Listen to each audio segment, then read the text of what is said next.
कल्बी है, उन्होंने आका की बारगाह में आके कहा था, आका क्या अल्लाह मेरे गुनाह माफ कर देगा? आका ने फरमाया तेरे गुनाह क्या हैं? कहा आका मैंने बहुत गुनाह किए हैं। फरमाया गुनाह तो बता, मेरा रब बख्शने वाला मेहरबान है, अल्लाह समंदर के झागों के बराबर भी गुनाह माफ कर देता है। कहा तुम्हारा गुनाह क्या है? तब दहिया कल्बी बोले, आका मैं अपने कबीले का सरदार था, मेरे अंदर 70 घर आते थे और मैंने अपने इन हाथों से 70 लड़कियों को जिंदा गाड़ दिया है, मैंने अपने इन हाथों से 70 लड़कियों को जिंदा दफन कर दिया है। इतना सुनना था। मेरे आका की बारगाह में जिब्राइल अलैहिस्सलाम हाजिर हुए, अर्ज करते हैं आका दहिया कल्बी से कह दीजिए कि वो इस्लाम कबूल कर ले, कलमा पढ़ ले, अल्लाह सारे गुनाह माफ कर देगा। मेरे आका ने जब ये खुशखबरी सुनाई तो दहिया कल्बी और रोने लगे। फरमाया रो क्यों रहे हो? कहा आका एक गुनाह मुझसे बहुत बड़ा हुआ है। फरमाया क्या? कहा मेरी बीबी पेट से थी, मेरी बीबी हामिला थी और मैं तिजारत के लिए जा रहा था, अपनी बीबी से कह के गया अगर तेरे शिकम से लड़का पैदा हो तो मोहल्ले में मिठाइयां बांटना, अगर लड़का पैदा हो तो खुशी का इजहार करना, और अगर लड़की पैदा हो तो गला दबा करके मार देना। दहिया कल्बी कहते ये कह के मैं चला गया। 7 साल के बाद में आया, आने के बाद में आका मैंने अपना दरवाजा खटखटाया, अंदर से एक बच्ची ने दरवाजा खोला। जब बच्ची ने दरवाजा खोला मैंने पूछा तू कौन है? उसने कहा मैं इस घर के मालिक की बेटी हूँ। उस बच्ची ने पूछा आप कौन है? कहा मैं इस घर का मालिक हूँ। वो बच्ची छोटी सी मेरे पैरों पे लिपट गई, बोली अब्बा आप कहाँ चले गए थे? मैं कब से अपनी माँ से पूछती थी अब्बा कब आएंगे, मैं आपके बारे में सुबह शाम पूछती थी अम्मी अब्बा कब आएंगे।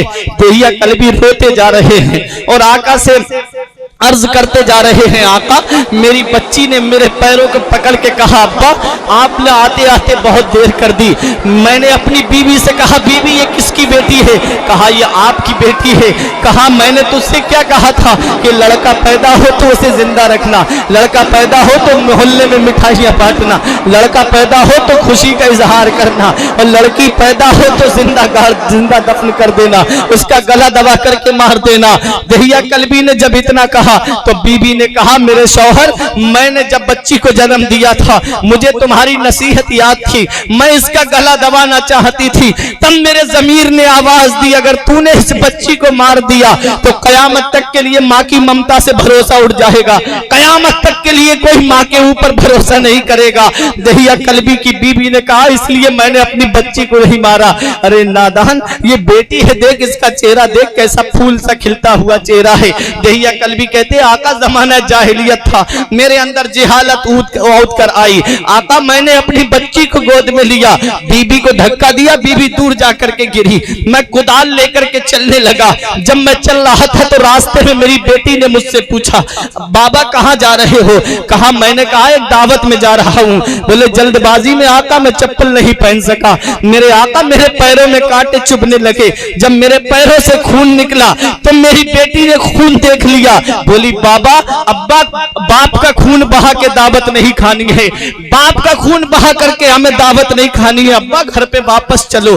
दहिया कल्बी कहते मुझे फिर भी रहम नहीं आया, मैं जंगल की तरफ निकल पड़ा, मैंने गड्ढा खोदना शुरू कर दिया। जब मैं गड्ढा खोद रहा था मेरी बेटी अपने छोटे छोटे हाथों से मिट्टी उठा करके बाहर डाल रही थी, उसे नहीं पता कि ये गड्ढा उसी के लिए खोदा जा रहा है, उसे नहीं मालूम था कि आज उसका बाप जल्लाद बन चुका है, बेटियों का ये हाल मक्के में हो चुका था। जरा सोचो तो सही। दहिया कल्बी कहते आका मैंने अपनी बच्ची को गड्ढे में खड़ा कर दिया, मुझे पसीना आया तो मेरी बेटी ने अपने छोटे से दुपट्टे से मेरा पसीना पोंछा, मेरे आका मुझे फिर भी रहम नहीं आया, मैंने उसके ऊपर मिट्टी डालना शुरू कर दी, उसके पिंडलियों तक मिट्टी पहुंची। मेरी बेटी ने हाथ ऊपर उठा के कहा अब्बा पैर भारी हो रहे हैं, मेरे अब्बा मेरे पिंडलियां दर्द से फटी जा रही हैं, मुझे अपनी आगोश में ले लो। मेरे अब्बा मैं अब्बा कह के किसको पुकारूंगी? दहिया कल्बी कहते मुझे फिर भी रहम नहीं आया। दहिया कल्बी कहते आका मैंने मिट्टी डालना शुरू की, जब मेरी बच्ची के गले तक मिट्टी पहुंची तब मेरी बेटी समझ गई कि उसका बाप अब जल्लाद बन चुका है, अब उसका बाप उसको आगोश में नहीं लेगा बल्कि उसे जिंदा दफन करने के लिए आया है। पट्टी के जिंदा दिल मुसलमानों, देहिया कलबी कहते हैं, ऐ मेरे आका, मेरी बच्ची के जब हल्क किया, जब आवाज दबने लगी, तब उसने आसमान की तरफ देख के कहा, मौला कब तक बच्चियों को जिंदा दफन किया जाता रहेगा? ऐ मेरे परवरदिगार, जहां सारे दरवाजे बंद हो जाते हैं वहां तेरी रहमत का दरवाजा खुला होता है। इधर तुम जिस हिंदुस्तान में रहते हो, इसी गंगा नदी के किनारे पर ऐसा दौर बन चुका था, अगर किसी का शौहर इंतकाल कर जाता तो उस जवान लड़की को भी उसी चिता पे जला दिया जाता था। उसका बाप भी निगाहों के सामने खड़ा होता, उस बेटी का चचा भी निगाहों के सामने होता, उस बेटी का भाई भी उसका निगाहों के सामने खड़ा होता। वो गरीब बेचारी कहती, मेरा शौहर इस दुनिया से चला गया, मुझे क्यों जलाया जा रहा है? मेरा शौहर चला गया, ऐ मेरे बाप, मुझे क्यों जिंदा जलाया जा रहा है? तो बाप कहता है, बेटी यही रस्म और रिवाज है, यही रीत चली आ रही है। बेटी, मैं सोसाइटी से लड़ाई नहीं ले सकता, मैं अपने खानदान वालों से जंग नहीं कर सकता। बेटी, तुझे भी इस चिता पे जलना पड़ेगा। इधर चिताओं पे जलने वाली बेवाएं आसमान के पर्दों की तरफ, पर्दों पर उनकी आवाजें पहुंची। उधर मक्के में दफन होने वाली बच्चियां रो रो करके कह रही थी, मौला कब तक जिंदगियां तबाह होती रहेंगी? बेटी बचाओ बेटी पढ़ाओ का नारा इन्हें आज मिला है। अरे ये नारा 1400 साल पहले मदीने वाले मुस्तफा ने दिया था। आज तुमने हजारों माओं को चिताओं पे जला दिया, हजारों माओं की चिताएं जला दी, तब तुम्हें आज समझ में आया कि बेटी बढ़ाओ बेटी पढ़ाओ बेटी बचाओ। जरा देखो, चिताओं पे जलने वाली बेवाएं आसमान की तरफ निगाह उठा के कह रही थी, मौला तेरा पैगंबर कब आएगा जो बेवाओं को बचाएगा? मक्के में दफन होने वाली बच्चियां रब की बारगाह में अर्ज कर रही थी, मौला कब तक बच्चियां जिंदा दफन होती रहेंगी? कब तक बच्चियों को जिंदा गाड़ा जाता रहेगा? कब तक बच्चियों को जिंदा दफन किया जाता रहेगा? कब तक बच्चियों का गला घोटा जाता रहेगा? इधर बेवाएं रो करके कह रही थी, मौला कब तक बेवाओं को चिताओं पे जलाया जाता रहेगा? तो ऐ पट्टी के जिंदा दिल मुसलमानों, ठीक 12 रबीउल नूर को ऐन खानाए काबा के सामने से, अब्दुल मुत्तलिब के मकान से, अब्दुल्ला के घर से, हजरत आमिना की गोद में जब नबी की आमद होती है तो आसमान में एक आवाज बुलंद होती है, ऐ दफन होने वाली बच्चियों अब परेशान मत हो, ऐ चिताओं पे जलने वाली बेवाओं अब परेशान मत हो, तुम्हें बचाने के लिए मोहम्मद रसूलुल्लाह है। तुम्हारे तकबीर, नारे रिसालत, नारे गौस, नस्ल के आला हजरत, सरकार की आमद, सरकार की आमद, आका की आमद, दिलदार की आमद, सोने की आमद, मक्की की आमद, मदनी की आमद, नारे तकबीर। वाह! कहती थी बेवा इलाही भेज जलवा नूर का, कहती थी बेवा इलाही भेज जलवा नूर का। दफन होती बच्चियां तकती थी रास्ता नूर का। नारियों का दौर था, दिल जल रहा था नूर का। तुमको देखा हो गया ठंडा कलेजा नूर का। सुबह तैबा में हुई बढ़ता है बाड़ा नूर का। सदका लेने नूर का आया है तारा नूर का। मैं गदा तू बादशाह भर दे प्याला नूर का। नूर दिन दूना तेरा दे डाल सदका नूर का। तेरी नस्ले पाक में है बच्चा बच्चा नूर का। तू है आईने नूर तेरा सब घराना नूर। मुस्तफा आए बेवाएं मुस्कुराने लगी, मुस्तफा आए बच्चियां मुस्कुराने लगी, मुस्तफा आए यतीम मुस्कुराने लगे, मुस्तफा आए कमजोर मुस्कुराने लगे, मुस्तफा आए गुलाम मुस्कुराने लगे, मुस्तफा आए गरीब मुस्कुराने लगे, मुस्तफा आए जो परेशान हाल थे वो मुस्कुराने लगे। हमारी परेशानी को दूर करने वाला पैगंबर आ गया। बेटियां कह रही थी हमें बचाने वाला पैगंबर आ गया। बेवाएं कह रही थी हमें जलने से बचाने वाला पैगंबर आ गया। नबी की आमद हुई मक्के की सरजमीन पर। मुस्तफा तशरीफ लाए मक्के की सरजमीन पर। मेरे नबी की आमद पर हर एक खुशियां मना रहा है। फरिश्ते खुशियां मना रहे हैं, अंबिया खुशियां मना रहे हैं। जिब्राइल की खुशी का आलम ना पूछो। 3 झंडे लेके आए, एक काबे की छत पे गाड़ा, एक बैतुल मुकद्दस की छत पे गाड़ा, एक हजरत आमिना के मकान की छत पे गाड़ा। एक रिवायत है कि एक काबे की छत पे गाड़ा, एक मशरिक में गाड़ा, एक मगरिब में गाड़ा और दुनिया को पैगाम दे दिया, वो तशरीफ लाया है जिसकी सारी कायनात पर हुकूमत होगी, वो आ गया है जिसकी सारी कायनात पर हुक्मरानी होगी। जिब्रील झंडे गाड़ के खुशी का इजहार कर रहे हैं, उधर आदम मुबारकबाद दे रहे हैं, नूह मुबारकबाद दे रहे हैं, इब्राहिम मुबारकबाद दे रहे हैं, इस्माइल मुबारकबाद दे रहे हैं। अरे जिसका इंतजार कर रहे थे वो आ गए हैं। आसमान कह रहा है वो आ गए, जमीन कह रही है वो आ गए, चांद सूरज कह रहा है वो आ गए, सितारे कह रहे हैं वो आ गए। सब खुशी मना रहे हैं, अंबिया खुशियां मना रहे हैं, फरिश्ते खुशियां मना रहे हैं। ऐसे आलम में जब इब्लीस को ढूंढा जाता है, जब शैतान को तलाश किया जाता है, तो मक्के के बाहर एक पहाड़ी है जिसे बुक कुबैस कहते हैं, पहाड़ी पर अपना सर मार रहा था। शैतानों ने पूछा, अरे आप यहाँ क्या कर रहे हैं? तब इब्लीस ने कहा, दूर हो जाओ मेरी नजरों से, तुम्हें पता नहीं मेरे मंसूबे को खाक में मिलाने वाला पैगंबर आ गया, मेरे निजाम को दरहम बरहम करने वाला रसूल आ गया। इधर नबी खुशियां मना रहे हैं, फरिश्ते खुशियां मना रहे हैं, अंबिया खुशियां मना रहे हैं, जिब्राइल खुशियां मना रहे हैं। उधर शैतान के पेट में दर्द हो रहा है। तो ऐ पट्टी के जिंदा दिल मुसलमानों, लड़ने की जरूरत नहीं है, झगड़ने की जरूरत नहीं है, बहस करने की जरूरत नहीं है।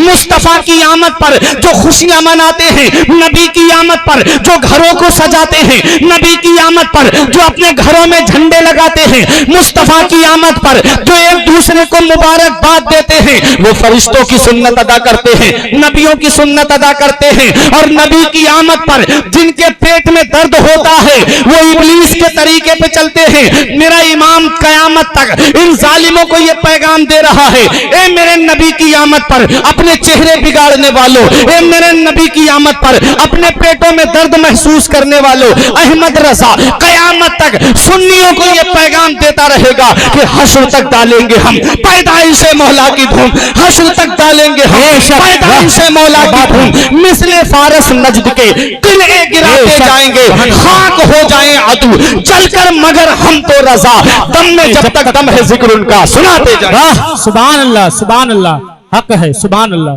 दम में जब तक दम है जिक्र उनका सुनाते जाएंगे, दम में जब तक दम है जिक्र उनका सुनाते जाएंगे। आप हजरात कोई परेशानी लग रहा है भाई को देख के? हजरात बहुत अच्छा बयान, नबी की माशाअल्लाह, क्या बात है। तो कोई ज्यादा नहीं हुआ है, नबी की आमद का जिक्र हो रहा है। नबी के जलसे में जब बैठा करो तो मोहब्बत के साथ बैठा करो, और ये सोच के मत आया करो कि हम फला खतीब को सुनने जा रहे हैं या फला शायर को सुनने जा रहे हैं। ये सोच के आया करो कि जलसा किस शख्सियत के नाम से है। अरे आज के जलसे को उस नबी से निस्बत है जिसके सदक़े में सारी कायनात को पैदा किया गया है। आज के जलसे को निस्बत उस पैगंबर से है जिसके सदक़े में तुम्हारा वजूद बना है। आज के जलसे को निस्बत उस नबी से है जिसके सदक़े में तुम्हें बोलने के लिए जुबान मिली। आज के जलसे को निस्बत उस नबी से है जिसके सदक़े में तुम्हें खाने को खाना मिला। उसी नबी के जिक्र की महफिल में बैठ करके नबी की मोहब्बत में बैठा करो, खतीब और शायर की मोहब्बत में मत बैठा करो। आज मैं हूं, कल मेरी जगह कोई और यहां पर बोलने के लिए आएगा। उस नबी की मोहब्बत में बैठोगे तो कयामत का दिन होगा। मदीने वाले मेरी मोहब्बत में मेरा जिक्र सुनने के लिए बैठे थे, परवरदिगार मेरी मोहब्बत की वजह से इन्हें जन्नत अता फरमा। नारे तकबीर, नारे रिसालत, नारे गौस का दामन, मसलके आला हजरत सरकार की आमद, आका की आमद, नारे तकबीर, वाह क्या बात। लेकिन आज इंसान की ज़हनियत बदल गई, आज इंसान की सोच बदल गई। बस उसको हंसी मजाक की बातें जितनी ज्यादा सुनाओगे उतनी ही ज्यादा वो खुश होगा और उसको वही चीज ज्यादा पसंद आएगी। तुम नहीं जानते कि हमारे नबी ने क्या पैगाम दिया, तुम नहीं जानते हमारे नबी ने क्या दर्स दिया, तुम नहीं जानते कि हमारे नबी ने क्या सबक दिया।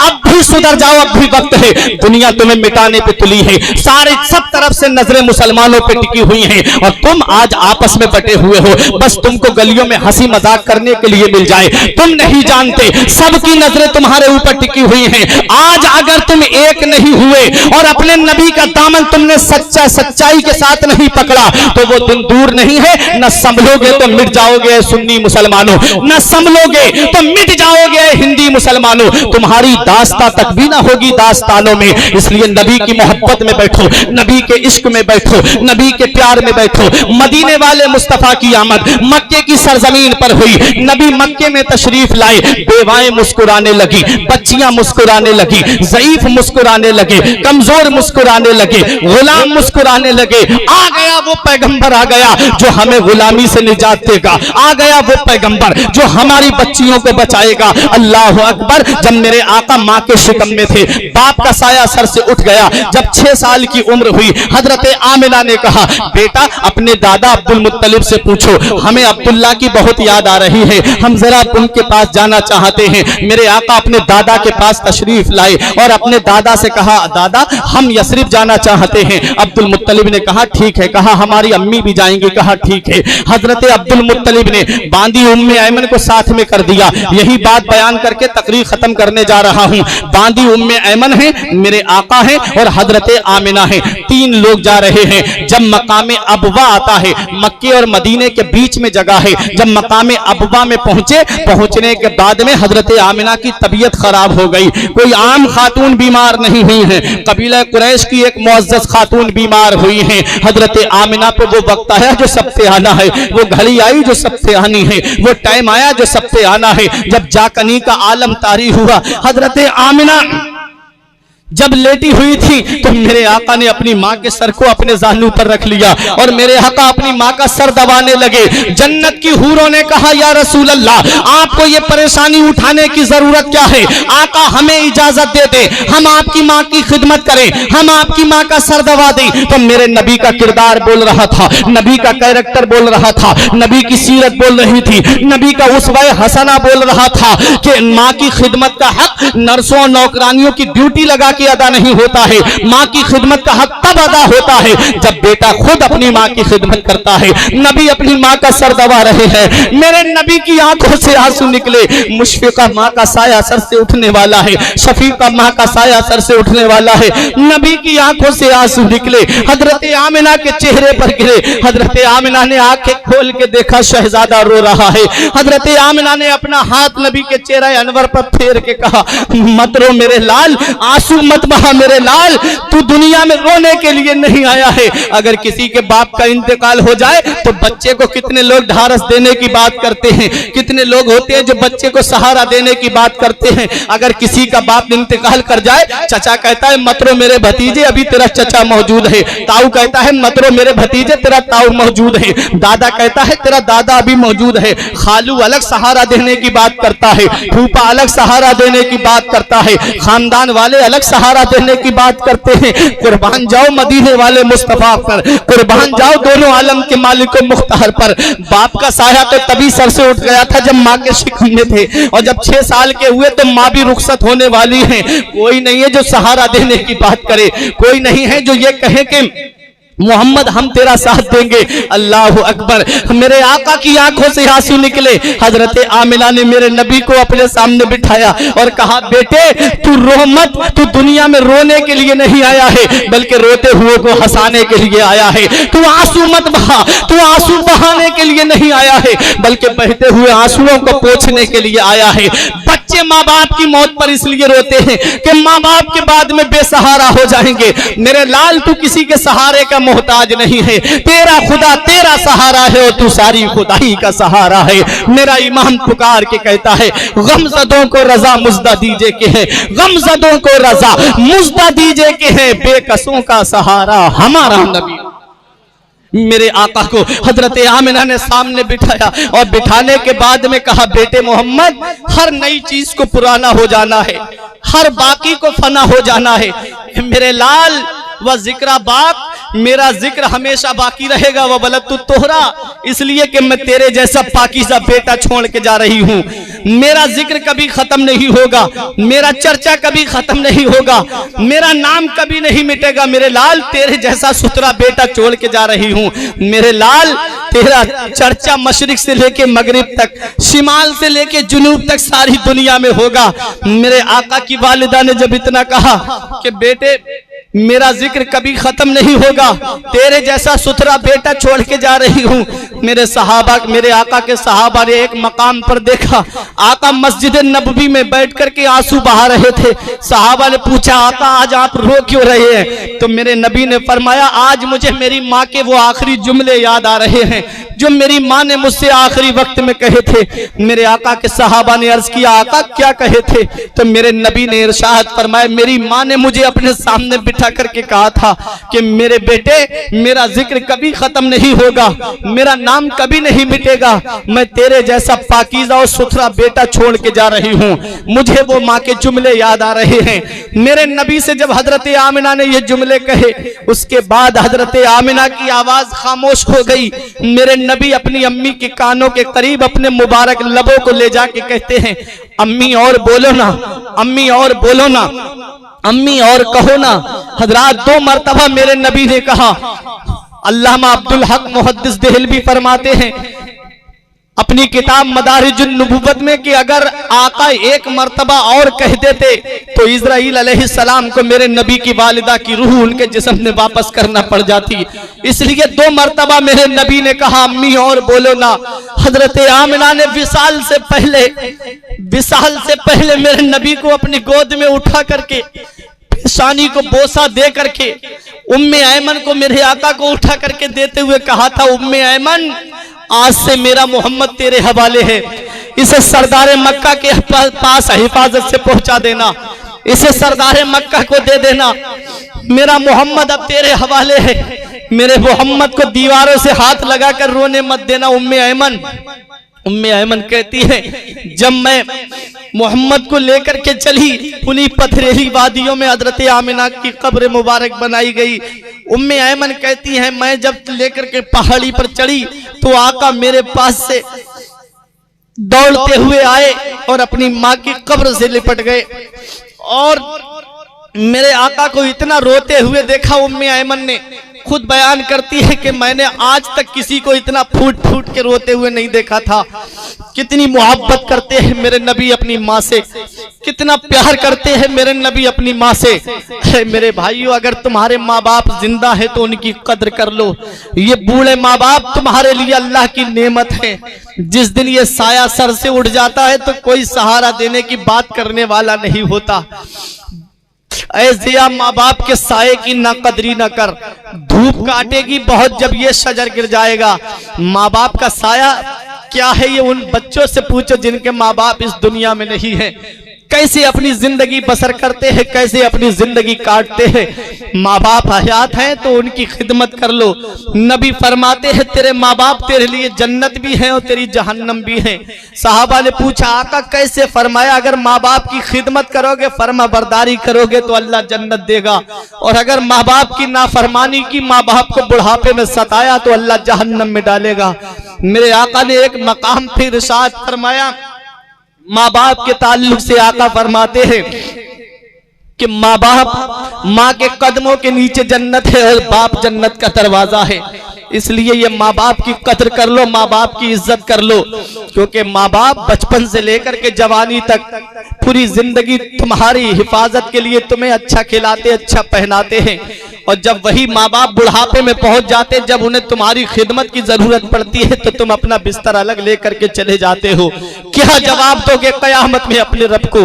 कौन सा मुंह लेके जाओगे महबूब दावर के सामने? कौन सा चेहरा लेकर के जाओगे शाफे महशर के सामने? इसलिए मेरे भाइयों, माँ बाप की कदर कर लो, माँ बाप की इज्जत कर लो। माँ बाप बहुत बड़ी नेमत होते हैं। उम्मे ऐमन कहती है, मैंने जितना मोहम्मद को फूट फूट के अपनी माँ की कब्र पर रोते हुए देखा था, उतना मैंने आज तक किसी बच्चे को रोते हुए नहीं देखा था। ये मेरे नबी की अपनी माँ से मोहब्बत थी, ये मेरे नबी का अपनी माँ से प्यार था। अगर माँ 100 बद्दुआएं करती है तो अल्लाह 99 रद्द कर देता है, एक कबूल करता है। अल्लाह 99 कबूल कर लेता है और एक रद्द कर देता है। और अगर माँ 100 दुआएं करती है तो अल्लाह ताला 99 कबूल कर लेता है और 1 रद्द कर देता है। क्योंकि कोई भी माँ बाप अपने औलाद को सच्चे दिल से बद्दुआ नहीं देते हैं। अपने माँ बाप की कदर कर लो, पहली मोहब्बत है दुनिया में माँ बाप की जो बदला मांगती है। अगर तुम अपने माँ बाप के साथ भलाई करोगे तो तुम्हारी औलाद तुम्हारे साथ भलाई करेगी। इसलिए माँ बाप की इज्जत करो, माँ बाप की कदर करो। मुश्किल से चंद बच्चों को पाला था जतन से, बुढ़ापे में मेहनत का सिला उनसे ना पाई। हर चीज तो तकसीम हुई बाप के मरते, एक माँ थी जो हिस्से में किसी के नहीं आई। अपने माँ बाप की इज्जत कर लो, माँ बाप की कदर कर लो। मेरे आका अपने माँ बाप से मोहब्बत करने का सबक दे रहे हैं।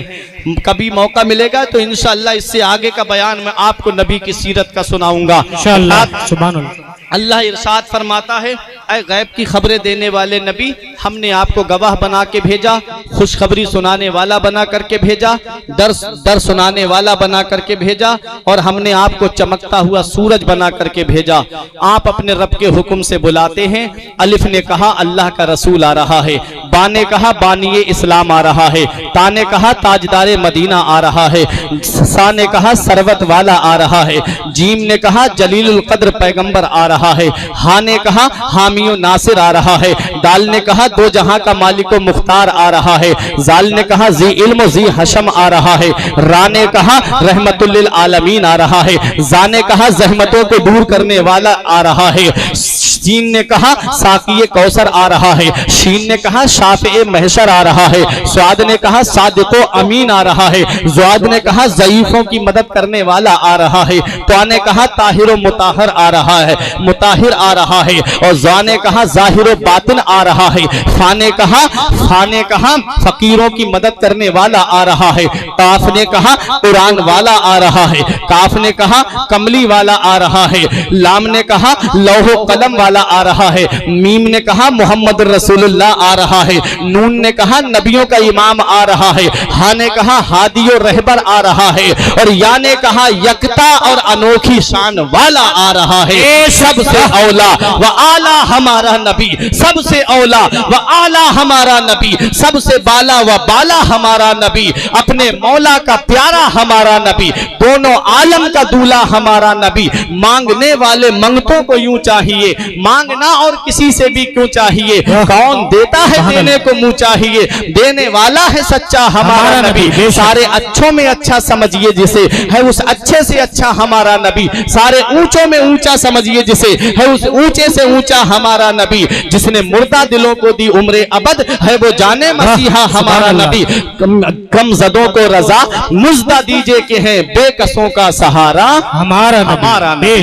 परवरदिगारे आलम की बारगाह में दुआ है, मेरे कुछ अर्ज करने में सबकत लिसानी की वजह से या बतकाज़ा बशरियत कोई गलती हो गई हो, मौला मुझे माफ फरमाए। अस्तगफिरुल्लाह रब्बी मिन कुल्ले ज़ंबि व अतूबु इलैहि। ला इलाहा इल्लल्लाहु मुहम्मदुर रसूलुल्लाह सल्लल्लाहु अलैहि वसल्लम। जिस्म फानी है, सजाने की जरूरत क्या है, हुस्न दुनिया को दिखाने की जरूरत क्या है, ऐसे आमाल करो कि रूह से खुशबू आए, इत्र कपड़ों पे लगाने की जरूरत क्या है। रही कली तो फूल खिलेंगे, जिंदगी बाकी रही तो फिर मिलेंगे। अस्सलाम वालेकुम।